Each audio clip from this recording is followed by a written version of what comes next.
बिस्मिल्लाहिर्रहमानिर्रहीम। अस्सलामुअलैकुम दोस्तों, उम्मीद आप सब खैर से होंगे। अंधेरों के काफिले पार्ट 23। वो देवदासी शकुंतला से मिलने के लिए बहुत बेचैन था। फिर जब कामरान ने शकुंतला को देखा तो कुछ देर के लिए अपने हवास खो बैठा। खूबसूरत देवदासी पहले ही मजलूमियत का एक मुजस्मा बन चुकी थी, मगर आज कामरान ने उसे देखा तो यूं महसूस हुआ कि जैसे जुल्म की तेज हवाओं ने जगह जगह उस मुजस्मे में शिगाफ डाल दिया हो। सुर्ख रुखसारों पर स्याह और नीले दागों ने शकुंतला के नक्शो निगार बदल कर रख दिए थे। कामरान को अपनी नजरों के सामने जिंदा देखकर वो रामा राव के मजालिम की दास्तान को फरामोश कर बैठी। बस उसे अपनी नामुराद जिंदगी का आखिरी बाब याद रहा कि शुजाउद्दीन कामरान मौत के मुंह से वापिस आ गया है। शकुंतला कुछ देर तक सख्ते के आलम में खड़ी रही, फिर दीवाना वार कामरान से लिपट गई और फिर शिद्दत जज्बात से मगलूब होकर बेहोश हो गई। शकुंतला के लिए ये अचानक खुशी नाकाबिले बर्दाश्त थी। कामरान उसे उठाकर अपने कमरे तक लाया और बड़े कर्बो इस्तराब के साथ देवदासी के होश में आने का इंतजार करने लगा। फिर बहुत देर बाद शकुंतला ने आंखें खोली और कामरान को देखते ही चीखने लगी, मुझसे दूर रहो ठाकुर, अगर इन लोगों ने तुम्हें मेरे साथ देख लिया तो फिर कयामत टूट पड़ेगी। कामरान बड़ी मुश्किल से उसे यकीन दिलाने में कामयाब हुआ कि हालात बदल चुके हैं और अब ठाकुर कृष्ण राव भी उसका कुछ नहीं बिगाड़ सकता। आहिस्ता आहिस्ता शकुंतला की वहशत जायल हुई तो उसने सूरत हाल की संगीनी को महसूस किया और वो तेजी से उठकर बाहर जाने लगी। कामरान ने उसे रोकना चाहा, मगर शकुंतला एक मखसूस इशारे के साथ अपने कमरे की तरफ चली गई। थोड़ी देर बाद वही हुआ जिसका शकुंतला को अंदेशा था। ठाकुर कृष्ण राव ने उसे अपने कमरे में तलब करते हुए कहा, मैंने छोटे ठाकुर का गुनाह बख्श दिया है और मैं एक बार फिर उस पर मेहरबान हो गया हूं। ठाकुर बड़ी बेहिसी के साथ झूठ बोल रहा था। मजबूरन कुछ दिन तक तुझी को ठाकुर के खाने पीने का एहतमाम करना होगा। इस दौरान अगर तेरी जबान पर रामा राव के तशद्दुद का जिक्र आया तो फिर मेरी नाराजगी तुझे पहले से भी ज्यादा रुसवा कर देगी। नहीं ठाकुर, मैं तो सिर्फ तेरी दासी हूं। रामा ने तुझसे झूठ बोलकर उस बहाने मुझे बर्बाद कर डाला। वो एक हवस परस्त इंसान था। उसने अपने नफ्स की खातिर मेरी सारी उम्र की वफादारियों को खाक में मिला दिया। शकुंतला ने बहुत होशियारी से काम लेते हुए कहा, उस वाक़ये को भूल जा। मैंने रामा राव से कह दिया है कि वो आइंदा तुझे परेशान ना करे। ठाकुर कृष्ण राव शकुंतला की बेखबरी पर दिल ही दिल में बहुत खुश नजर आ रहा था। देवदासी अभी तक रामा राव को जिंदा समझ रही थी। ठाकुर के दिल में मुसर्रत की एक और तेज लहर उठी। वो अपने आप को एक कामयाब मंसूबा साज समझ रहा था। शकुंतला हस्बे मामूल खाना लेकर आई। कामरान ने उसके चेहरे पर उभरे हुए निशानात का सबब जानना चाहा तो वो खामोश बैठी रही और बर्तन लेकर वापस चली गई। कामरान हैरत से उसे जाते हुए देखता रहा। निस्फ शब के करीब वो खुफिया रास्ते से दोबारा कामरान के कमरे में दाखिल हुई। आने से पहले शकुंतला ने राहदारी में दूर तक घूमकर अपने गिरदोपेश का जायजा लिया था। फिर मुतमईन होकर वो कामरान के पास आई थी और उससे उस तवील गैर हाजिरी का सबब पूछ रही थी। कई बार बेइख्तियार होकर उसने कामरान के उन जख्मों को भी छू लिया था जिनके निशानात चेहरे पर बाकी रह गए थे। कामरान ने अपनी दास्ताने दर्द सुनाई तो शकुंतला इस कदर वारफ्ता हो गई कि बहुत देर तक हिचकियों से रोती रही। फिर जब नरसिंगा की मेहरबानियों का जिक्र आया तो शकुंतला की हालत गैर हो गई और वो अपनी जबान पर काबू ना रख सकी। उसने मेरे ठाकुर को बचा लिया, अब मुझे नरसिंगा से कोई शिकायत नहीं। शकुंतला की मोहब्बत बड़ी अजीब मोहब्बत थी। एक लुटेरे ने जब उसके महबूब की मसीहाई की तो वो अपना जख्म भूल गई और उसने नरसिंगा जैसे कातिल को माफ कर दिया। कामरान शकुंतला के अल्फाज पर चौंक उठा। जब उसने देवदासी से वजाहत चाही तो शकुंतला ने बरजस्ता एक माकूल बहाना तराशते हुए कहा, नरसिंगा ने बेशुमार औरतों को तबाह किया है और एक औरत की हैसियत से वो मेरा भी मुजरिम है, मगर जब उसने तुम्हारी खातिर कृष्ण राव के ठोकर मार दी तो फिर मैंने भी अपना गुनाह माफ कर दिया। शुजाउद्दीन कामरान लफ्जों के पेचो खम से बहल गया और बहुत गौर से उस औरत के चेहरे को देखने लगा जो गुनाह के हिसार में रहते हुए भी नेकी की तलाश में भटक रही थी। मगर तेरे ये दाग कैसे हैं शकुंतला, कहीं तू मुझसे कुछ छुपा तो नहीं रही है? यकायक कामरान ने चौंक कर कहा। शकुंतला ने एक बार फिर टालने की कोशिश की, मगर जब कामरान ने उसे मजबूर कर दिया तो फिर वो रो रो कर ठाकुर और रामा राव की दरिंदगी का अफसाना सुनाने लगी। कामरान पर कई बार वहशत तारी हुई, मगर शकुंतला ने उसे हर मर्तबा उसका वादा याद दिलाया कि वो मुश्तइल नहीं होगा। कामरान ने बड़े कर्ब के आलम में ये खून चका हिकायत सुनी। फिर शकुंतला खामोश हुई तो वो दीवानावार चीख उठा, अगरचे मैं हालात से बेखबर था शकुंतला, लेकिन खुदा का शुक्र है कि मैंने रामा राव से तेरी रुसवाइयों का बदला ले लिया। रामा राव के कत्ल की तफसीलात सुनकर शकुंतला एक बार फिर रोने लगी। ठाकुर, तू किस किस से मेरी मौत का इंतकाम लेगा? यहां तो सारा शहर ही मेरा कातिल है। मुझे इख्तियार मिल जाए तो मैं सारे शहर ही को फूंक डालूंगा। कामरान पर वहशत तारी थी। कृष्ण राव को भी फिल वक्त इसलिए छोड़े जा रहा हूं कि कहीं मेरे पीछे वो तुझे खुदकुशी पर मजबूर ना कर दे। नहीं ठाकुर, मुझे उस वक्त तक मौत नहीं आएगी जब तक मैं जालिमों की इस जमात का अंजाम अपनी आंखों से ना देख लूं। शकुंतला ने छत की तरफ देखते हुए कहा, जैसे उसकी नजरें पत्थरों के जिगर में शिगाफ डालकर आसमान तक पहुंचना चाहती हों। सरदार नरसिंगा शाम होते ही अपने 150 साथियों के हमरा बड़े मंदिर पहुंच गया। ये तमाम लुटेरे साधुओं के भेष में थे, मगर उनकी लंबी अबाओं के नीचे शमशीरें छुपी हुई थी। कामरान के आने से पहले कृष्ण राव ने नरसिंगा से दरखास्त की, सरदार, मैं तुझसे तन्हाई में चंद बातें करना चाहता हूं। ठाकुर की आवाज लरज रही थी। नरसिंगा ने कुछ सोचा और पुजारी राम स्वरूप के कमरे में चला गया। ठाकुर ने कांपते हाथों से दरवाजा बंद किया और नरसिंगा के पांव पकड़ लिए। सरदार, मेरी जिंदगी और इज्जत अब तेरे हाथों में है। कृष्ण राव बच्चों की तरह रो रहा था। तुझे देवताओं का वास्ता मेरे बुढ़ापे की लाज रख ले। यह कहकर ठाकुर ने कामरान की धमकी को पूरी रंग आमेजी के साथ नरसिंगा के गोश गुजार कर दिया। तेरी शह ने उसे पागल बना दिया है। वो यहां से निकलते ही मुझे मार डालने की कोशिश करेगा या फिर सुल्तान को मेरी इस्लाम दुश्मन सरगर्मियों की खबरें पहुंचा देगा। फिर सरकारी सतह पर तफ्तीश होगी, मेरे तमाम आदमी गिरफ्तार कर लिए जाएंगे। इस तरह मुमकिन है कि किसी शख्स की जबान लड़खड़ा जाए और वो ये राज फाश कर दे कि इस तहरीक की सरपरस्ती सरदार नरसिंगा कर रहा है। यह हम सब के लिए बड़ा जानलेवा हादसा होगा। कृष्ण राव की फरियाद सुनकर नरसिंगा के चेहरे पर एक अजीब सा रंग आ गया। अब भी वक्त है नरसिंगा, भगवान के लिए कामरान को बाहर जाने से रोक ले। मेरा क्या है, मैं तो अपनी उम्र काट चुका, मगर ये तूफान पूरे हिंदू धर्म को ले डूबेगा। तू उस लड़के को नहीं जानता, वो बड़ा मुंतकिमुल मिजाज नौजवान है। जब अपने मामू से बदला लेने के लिए वो यहां तक आ पहुंचा तो फिर मुझे किस तरह माफ करेगा? अगर वो एक बार मंदिर से निकल गया तो उसे सुल्तान के दरबार तक जाने से कोई नहीं रोक सकता। कृष्ण राव ने इस कदर मजबूत दलील पेश की थी कि थोड़ी देर के लिए नरसिंगा का यकीन भी मुतजलजल हो गया। क्या तू समझता है कि ऐसा करने के बाद वो जिंदा रह सकेगा? नरसिंगा के होंठों से अचानक आग बरसने लगी थी। हम लोग तो हुकूमत की नजरों में आ चुके होंगे, फिर अगर उसके जिस्म के टुकड़े भी हो जाएं तो क्या फर्क पड़ता है? कृष्ण राव की वहशत बदस्तूर कायम थी और उसकी नजरें अपने मुस्तकबिल पर बर्बादी के गहरे साए मंडलाते देख रही थी। नरसिंगा ने कोई जवाब नहीं दिया, मगर उसके चेहरे के उतार चढ़ाव से अंदाजा हो रहा था कि वो शदीद पेचोताब में मुब्तला है। इतने में शुजाउद्दीन कामरान भी पहुंच गया। नरसिंगा को देखकर उसने गैर मामूली खुशी का इजहार किया, मगर नरसिंगा के चेहरे पर पत्थरों जैसी सख्ती नुमाया थी। कामरान ने उस तब्दीली को फौरी तौर पर महसूस करते हुए कहा, सरदार, तेरी तबीयत तो ठीक है? नरसिंगा ने कामरान के सवाल को यकसर नजरअंदाज कर दिया और इंतहाई तुंदो तेज लहजे में बोला, आज सरदार नरसिंगा तुझसे किया हुआ अहद पूरा कर रहा है। ये मेरे बेहतरीन जाननिसार हैं जो हर वक्त साए की तरह तेरे साथ रहेंगे और तुझे कायम खान के शर से बचाने की भरपूर कोशिश करेंगे। मैं जानता हूं सरदार, आखिर तुझे इस वजाहत की जरूरत क्यों पेश आई? कामरान ने हैरान होकर कहा। वो अपने करीब किसी खतरे की आहट महसूस कर रहा था। तुझे तेरे मकसद में कामयाबी हासिल हो जाए या शिकस्त तेरा मुकद्दर बन जाए, दोनों सूरतों में तुझे लौटकर मेरे पास आना होगा। नरसिंगा का लहजा कुछ और सख्त हो गया था। अगर तूने ठाकुर कृष्ण राव से इंतकाम लेने के लिए हुकूमत तक पहुंचने की कोशिश की तो फिर मेरा कहर तुझ पर अजीब अंदाज में बरसेगा। तू मेरे जंगल के असरार से भी वाकिफ है और ठाकुर के मंदिर के राजों से भी।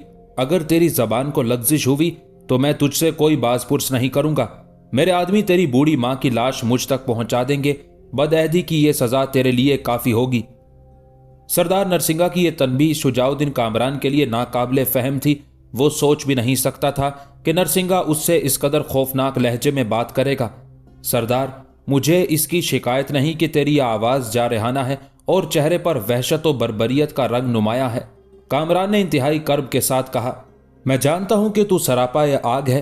तेरी जात में शबनम की खुनकी ढूंढने वाले बहुत बड़े अहमक हैं, मगर मुझे तेरी ये अदा पसंद नहीं आई कि तू अपने जानिसार पर भी शक करता है। मैंने तेरा ये रूप आज पहली बार देखा है।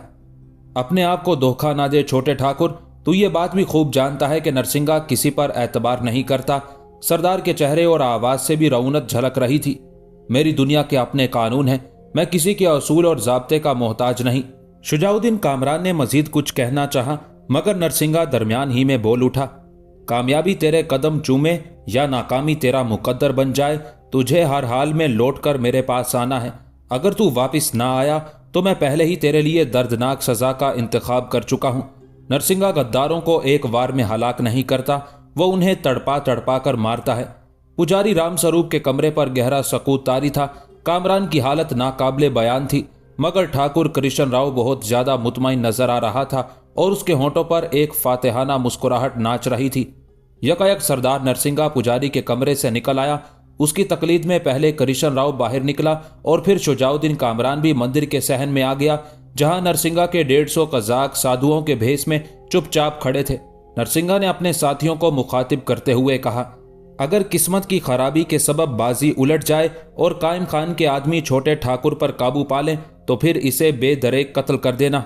नरसिंगा का हुक्म बहुत वहशियाना था।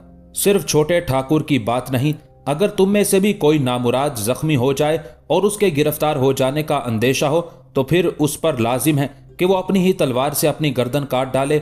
नरसिंगा ये भी पसंद नहीं करता कि उसका कोई आदमी जंजीर पहनकर सर झुकाए हुए सुल्तान की अदालत में हाजिर हो। उसके बाद नरसिंगा ने मुड़कर नहीं देखा और अपने चंद साथियों के हमरा मंदिर की हदूद से निकला और रात के अंधेरों में गुम हो गया। कामरान अब तक हैरत और सकूत के आलम में अपनी जगह बेहिसो हरकत खड़ा था। चलें छोटे ठाकुर, एक साधु नुमा लुटेरे ने आगे बढ़कर कहा, देर हो रही है। कामरान तकलीफ दे ख्यालात की दुनिया से निकल आया और उसे नरसिंगा की उस बेएतबारी से शिकवा था, मगर सूरत हाल कामरान के खिलाफ गवाही दे रही थी।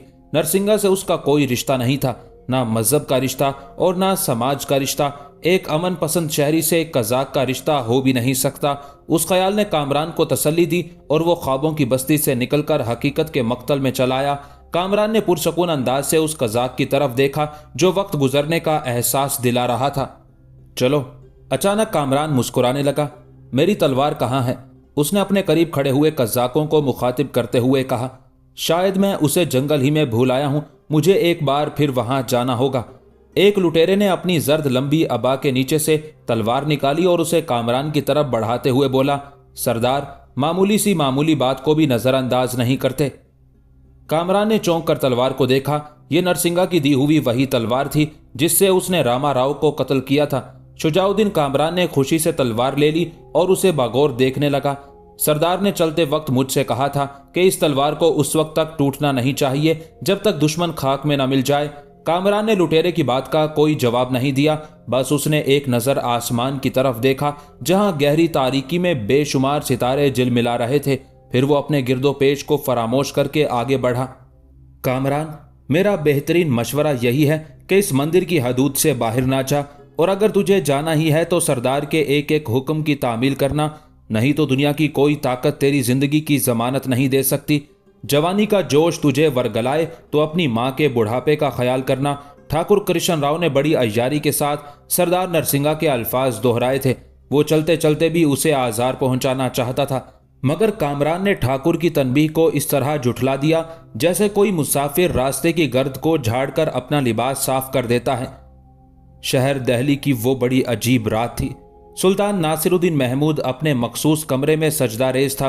फर्श पर एक आम सी चटाई बिछी हुई थी और हिंदुस्तान का वाली किसी मजबूर व बेकस इंसान की मानिद अपने खुदा के आगे गिड़गिड़ा रहा था। ऐ मालिक अर्जो समा, ये तेरा करम था कि तूने अपने हकीर बंदे नासिरुद्दीन को ताजे शाही से सरफराज किया। मेरे आबाओ अजदाद के पैरों में जंजीरें गुलामी थी, मगर तेरी बेमिसाल रहमत ने रुसवाई के उस लोहे को पिघला दिया। सहरा की तपती हुई रेत हमारा मुकद्दर थी, मगर तूने इस खित्ताए जमीन को हमारे जख्म खोरदा जिस्मों के लिए रेशमो गुल की सेज बना दिया। हमारे हाथ गदागरों का कशकोल थे, मगर तूने उन्हें अपनी लाजवाल बख्शिशो अता के सदक़े में इस तरह सीमो ज़र से भर दिया कि बेशुमार ख़जाने हमारी मिल्कियत करार पाए। हमें तौफीक दे कि हम तेरी नेमतों को तेरे बंदों में पूरे इंसाफ के साथ तकसीम कर सकें। सुल्तान नासिरुद्दीन महमूद की आंखों से आंसू बह रहे थे। ए खुदा, तू इस पर कादिर है कि जिसके जरिए चाहे अपने दीन को सरबुलंद करे। हम तेरे बहुत आजिज़ो नातवा बंदे हैं। बेशक हम इस लायक नहीं कि अमानत का बारे गिरा उठा सकें, मगर तू अपने फजल से हमें इतनी इस्तेकामत बख्श दे कि हम तेरा पैगाम बुतखाना हिंद के बाईद तरीन गोशों तक पहुंचा सकें। और ए हमारे रब, हमें इस हालत में दुनिया से ना उठा कि हम बददियानत व खाइन कहलाए जाएं और हमारा शुमार उन लानत ज़दा इंसानों में हो जिन पर तेरा गज़ब नाजिल हुआ। कसरे सफ़ेद के दूसरे गोशे में गियासुद्दीन बलबन की महफिल निशात आरास्ता थी। हुक्मरानी के मनसब पर फाइज होने से पहले गियासुद्दीन इंतहाई सख्त गिर होने के साथ साथ एक ऐश परस्त इंसान था। वो शराब भी पीता था, मगर किसी ने उसे कम ज़रफ़ों के दरमियान बैठकर पीते नहीं देखा। उलूग खान यानी बलबन की मजलिस कैफो मस्ती में आला नस्ल शुरफा और खुददार लोग शरीक होते थे। उस रात भी वो कसरे सफ़ेद के एक आरास्ता कमरे में अपने उमरा के साथ शराब पी रहा था, मगर इस तरह के जामे सुर्ख उसके मजबूत हाथों में था और जहन मुस्तकबिल की शाहराह पर बहुत तेजी से सफ़र कर रहा था। वो मुस्तकबिल जो सूरज की तरह रोशन और ताबनाक था। बलबन एक खुशनसीब अमीर था। उसने अब तक बिसाते सियासत पर जिस कदर चालें चली थी वो सब की सब कामयाबी से हमकिनार हुई थी। उसके फैसलों को कोई रोकने वाला नहीं था। यहाँ तक कि सुल्तान नासिरुद्दीन महमूद का इक़्तिदार भी कसरे सफ़ेद के एक गोशे तक सिमट कर रह गया था। बलबन की दानिशमंदी ये थी कि सारा हिंदुस्तान नासिरुद्दीन महमूद को फरमा रवा समझता था, मगर जानने वाले जानते थे कि पसे पर्दा किसके अहकाम पर अमल दरामद होता है। बलबन नासिरुद्दीन महमूद के मिजाज में इस कदर दखील था कि वो दरवेश सिफत सुल्तान अपने वजीर आजम की मर्जी के खिलाफ कोई कदम उठाने के मुतालिक सोच भी नहीं सकता था। दहली के एक निस्बतन सुनसान गोशे में कायम खान राजपूत की हवेली किसी पहाड़ी चट्टान की तरह नजर आ रही थी। वाज़े रहे कि ये वो कायम खान नहीं है जिसकी नस्ल आज भी कायम खानी राजपूतों के नाम से मशहूर है। एक रिवायत के मुताबिक कायम खानी राजपूतों के मुरिस आला ज़ैनुद्दीन खान, ज़हीरुद्दीन खान और ज़मीरुद्दीन खान अपने असल वतन से निकलकर राजपूताना के इलाके में चले आए थे। यहाँ इन लोगों ने मज़हब इस्लाम के लिए काबिल ज़िक्र खिदमात अंजाम दी, जिनसे मुतासिर होकर इस इलाके के मुसलमान हाकिम ने उन्हें कायम खान का खिताब दिया और फिर कायम खानी राजपूत एक मुस्तकिल कबीले की हैसियत इख्तियार कर गए। ताहम इस ख़ानदान के कुछ लोग अपने आप को लाल खानी और सालिस खानी भी कहलवाते हैं। सिंध के कुछ शहरों में आज भी ये बहादुर नस्ल अपनी ख़ानदानी रिवायात के साथ आबाद है। कायम खानी राजपूत मारवाड़ी ज़बान बोलते हैं। सुल्तान फिरोज शाह तुगलक के आखिरी ज़माने में राजपूतों के इस ख़ानदान ने कायम खान का लक़ब इख्तियार किया। तारीखी एतबार से वो लगभग 775 हिजरी का ज़माना है।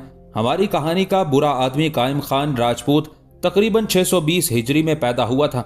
ये महज इत्तेफाक है कि तारीख में एक ही नाम के दो मशहूर आदमी नजर आते हैं, फिर भी दोनों के दरमियान 150 साल से ज्यादा का वक्फा है। कायम खान ने खुशामद और सियासत से कामयाबी के कई मराहिल तय कर लिए थे। उसे दरबार शाही में रसाई हासिल हो गई थी और वो भी दूसरे दर्जे के उमरा में शुमार होने लगा था। कायम खान की शदीद ख्वाहिश थी कि वो किसी न किसी तरह बलबन की कुर्बत हासिल कर ले। उसकी अय्यार नजरें बलबन के चेहरे पर मुस्तकबिल के सुल्तान का गहरा अक्स देख रही थी, इसलिए वो चाहता था कि जल्द अज जल्द वजीर आजम के हल्काए मुसाहिबत में शामिल हो जाए और फिर नई हुकूमत उसे ज्यादा से ज्यादा मुराद फराहम कर सके। कायम खान दिन रात अपने उसी ख्वाब की ताबीर में सरगर्दा रहता था, मगर कभी कभी ये ख्वाहिश भी पूरी शिद्दत के साथ उभरती थी कि अगर यास्मीन खानम एक बीवी की हैसियत से बलबन के हरम में दाखिल हो जाए तो फिर दरपर्दा उसकी बेटी हिंदुस्तान पर हुकूमत करेगी और बेटी के हवाले से वो खुद भी हिंदुस्तानी मखलूक की तकदीर बन जाएगा। अपने उस मंसूबे की तकमील के लिए कायम खान ने यास्मीन की तरबियत शुरू कर दी थी। वो अक्सर अपनी बीवी की मौजूदगी में बहुत राजदारी के साथ यास्मीन खानम से कहा करता था, बेटी मैं तुझे रजिया सुल्ताना की तरह तख्ते हिंदुस्तान पर जलवा अफरोज देखना चाहता हूँ। ये कहते कहते कायम खान के चेहरे पर कई नाआसूदा जज्बों का रंग उभर आता था। रजिया सुल्ताना भी एक औरत थी और यास्मीन खानम भी एक औरत है।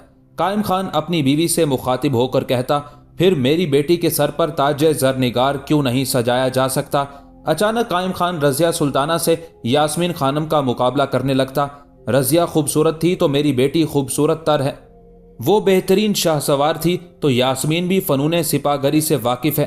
अगर रजिया को आदाब मजलिस से आगाही हासिल थी तो यास्मीन भी एक तालीम याफ्ता खातून है, और अगर वो सुल्तान शमसुद्दीन अल्तमश की बेटी थी तो यास्मीन खानम भी कायम खान की बेटी हैं, सरबुलंद और मुअज़्ज़ज़ राजपूतों की औलाद। रजिया का ताल्लुक फिर भी एक गुलाम खानदान से था, मगर यास्मीन खानम के बुजुर्गों ने कभी जिल्लत और रुसवाई का तोक नहीं पहना। इस एतबार से मेरी बेटी को रजिया सुल्ताना पर फोकियत हासिल है। कायम खान जोश जज्बात में बोलता रहता, यहाँ तक कि उसकी बीवी घबराकर दरमियान में मुदाखलत करती। आहिस्ता बोलिए, अगर आपकी ये बातें किसी ने सुन ली तो फिर हमारी जिंदगी हराम हो जाएगी। कायम खान फौरन ही संभल जाता और बदहवास होकर कमरे का जायजा लेने लगता कि कहीं किसी पर्दे के पीछे कोई शाही मुखबिर मौजूद ना हो। यास्मीन खानम ने अपने बाप की उस ख्वाहिश को इतनी बार सुना था कि अब वो खुद भी नफ्सियाती तौर पर मलिका हिंद बनने के ख्वाब के जेर असर आ गई थी। उसके ख्यालात की परवाज, जो कल तक अपनी हवेली की ऊंची दीवारों तक महदूद थी, वो कसरे सफेद की बुलंदियों से गुजरकर आसमान की लामहदूद वुस्सतों में दाखिल हो गई थी। कायम खान ने यास्मीन की आदतों को उसी सांचे में ढालने की कोशिश की थी जो उस वक्त दरबार शाही या उमरा का पसंदीदा मयार था। यास्मीन खानम को आलिम व फाजिल उस्तादों की निगरानी में तुर्की और फारसी जबानों की तालीम इस तरह दी गई थी कि एक हिंदुस्तानी दोशीज़ा रवानी के साथ उन दिलकश और शीरीं जबानों में गुफ्तगू कर सकती थी। उसने रस्म ज़माना के खिलाफ सिर्फ रजिया सुल्ताना की तकलीद में शाह सवारी और शमशीर जनी की थोड़ी बहुत तरबियत भी हासिल की थी।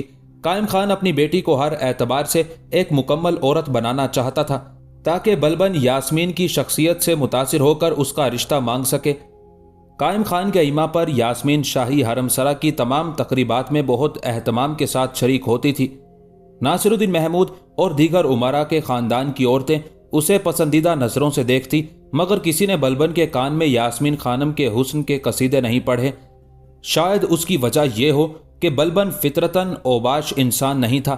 वो सिर्फ शराब नोशी की हद तक एक मखसूस महफिल कैफो निशात में शरीक होता था। हुस्न परस्ती उसके मिजाज में दाखिल नहीं थी कि वो अव्वलो आखिर एक जांबाज सिपाही था। कायम खान की कोई तदबीर बारावर साबित नहीं हुई थी, मगर वो फिर भी अपने मंसूबे की कामयाबी के सिलसिले में बहुत ज्यादा पुरउम्मीद था। इस दौरान यास्मीन खानम के लिए कुछ फौजी अफसरों के रिश्ते आए थे, मगर निज़ाम ममलुकत में उन लोगों की कोई खास अहमियत नहीं थी। नतीजतन कायम खान ने बड़े सलीके से इनकार कर दिया था। एक इक़्तिदार पसंद और खुद गरज बाप की गलत तरबियत ने यास्मीन खानम की पूरी शख्सियत ही को बदल कर रख दिया था। चेहरे की दिलकशी के एहसास और मलिका हिंद बनने के फरेबकार ख्वाबों ने उसे इस कदर मगरूर बना दिया था कि मखमली फर्श भी यास्मीन खानम के हिना बस्ता पैरों में कांटों की तरह चुभने लगता था। अब वो अपने आप को जमीन की बजाय किसी दूसरी दुनिया की मखलूक समझती थी। उस रात भी यास्मीन खानम अपने फूलों के बिस्तर पर बेचैनी के साथ करवटें बदल रही थी। बार बार उसके ख्यालों में नादिरो नायाब हीरों से मुरस्सा ताज जगमगाने लगता और फिर अचानक हर तरफ गहरी तारीकी छा जाती। नाआसूदा तमन्नाओं की खलिश उसे बार बार करवटें बदलने पर मजबूर कर रही थी।